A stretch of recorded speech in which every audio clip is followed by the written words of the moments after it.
السلام عليكم ورحمة الله وبركاته نحمده ونصلي على رسوله الكريم أما بعد قال النبي صلى الله عليه وسلم تركت فيكم شيئين لن تضلوا بعدهما كتاب الله وسنتي সম্মানিত দিনী ভাই সকল, আজকে আপনাদেরকে দুটো হাদিস শোনাবো।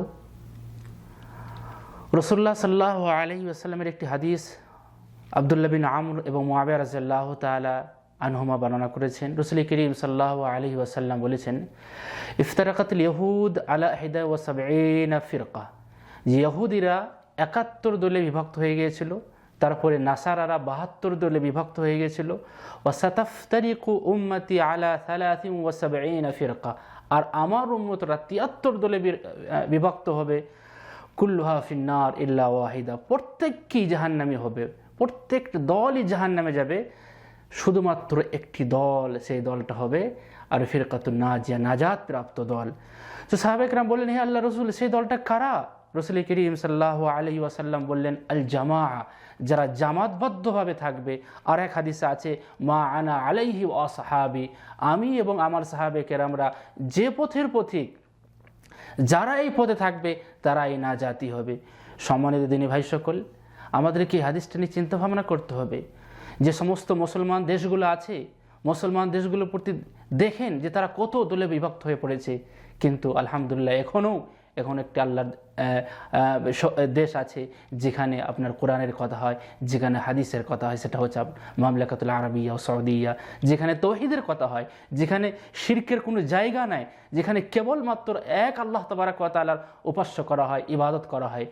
আর রসুল এটাই বলেছেন যে দুটো জিনিস ছেড়ে যাচ্ছি, তারাকতু ফীকুম আমরাইন লা তাদিল্লু, যে দুটো জিনিস ছেড়ে যাচ্ছি, এই দুটো জিনিসকে যদি তোমরা আঁকড়ে ধরে থাকতে পারবে, যদি তোমরা মজবুত করে ধরে থাকতে পারবে, ততদিন তোমরা পথ হারা হবে না। আর সেই দুটো জিনিস হচ্ছে কি?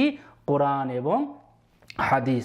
তো আলহামদুলিল্লাহ, সৌদি আরবের জনতা, সৌদি আরবের শাসক যারা এই দেশকে শাসক করছে, এখনও কোরআন হাদিসের ওপরে টিকা আছে এবং এখানকার মেন ভিত্তি কোরআনের ওপরই আপনার আছে। কোরআনকে সামনে রেখে ফয়সালা দেওয়া হয়, হাদিসকে সামনে রেখে ফয়সালা দেওয়া হয়। সম্মানিত দিনী ভাই সকল, অতএব এই কোরআন ও হাদিসকে আমাদেরকে মেনে চলতে হবে, সোজা পথকে মেনে চলতে হবে, এদিকে ওদিকে গেলে হবে না। রাসূলুল্লাহ সাল্লাল্লাহু আলাইহি ওয়াসাল্লাম একদিন একটা দাগ আঁকলেন, খাত্তা রাসূলুল্লাহ সাল্লাল্লাহু আলাইহি ওয়াসাল্লাম খাত্তান। তো রাসূল করিম সাল্লাল্লাহু আলাইহি ওয়াসাল্লাম একদিন দাগ ডাকলেন এবং বললেন, হাযা সাবিলুল্লাহ, এটা আল্লাহর রাস্তা। আর এই দাগ বাদ দিয়ে যেটা ডানে যাবে, বামে যাবে, এইগুলো হচ্ছে শয়তানের রাস্তা।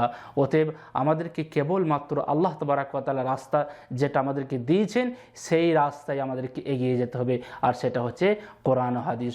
সম্মানিত দিনী ভাই সকল, আমরা যে সমস্ত মুসলিম দেশগুলো আছে তাদের শাসকদের জন্য, তৌহিদের জন্য দোয়া করেন, এবং খাস করে সৌদি আরব, এই আল মামলাকাতুল আরবিয়া সৌদিয়া, এই তৌহিদি দেশের শাসক যেন দিনের ওপরে অবিচল থাকতে পারে এবং দিনের কাজ করতে পারে, ভালো কাজ করতে পারে, কোরআন হাদিসের খিদমত করতে পারে, এইভাবে যেন আমরা তাদের জন্য দোয়া করতে পারি।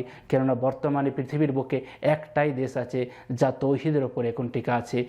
বাকি অন্য দেশগুলোর দিকে তাকিয়ে দেখুন, সেখানে হয় আচ্ছা আপনার শিরক আছে, না হয় বিদআত আছে, না হয় খোরাফাত আছে, ইত্যাদি ইত্যাদি, যে সমস্ত আপনার ধর্মবিরোধী কাজ সেখানে সব রকমই হয়। কিন্তু আলহামদুলিল্লাহ এই দেশে এখনও হয় না, দেশ এখনও তৌহিদের ওপর ঠিক আছে। আল্লাহর কাছে দোয়া করি, আল্লাহ তুমি এই দেশের শাসককে, সৌদি আরবের শাসককে দিনের জন্য কবুল করো, তার সুন্নতের জন্য কবুল করো, কোরআনের জন্য কবুল করো, দিনের খিদমত করতে পারে সেই তৌফিক তুমি এই দেশের শাসককে দাও।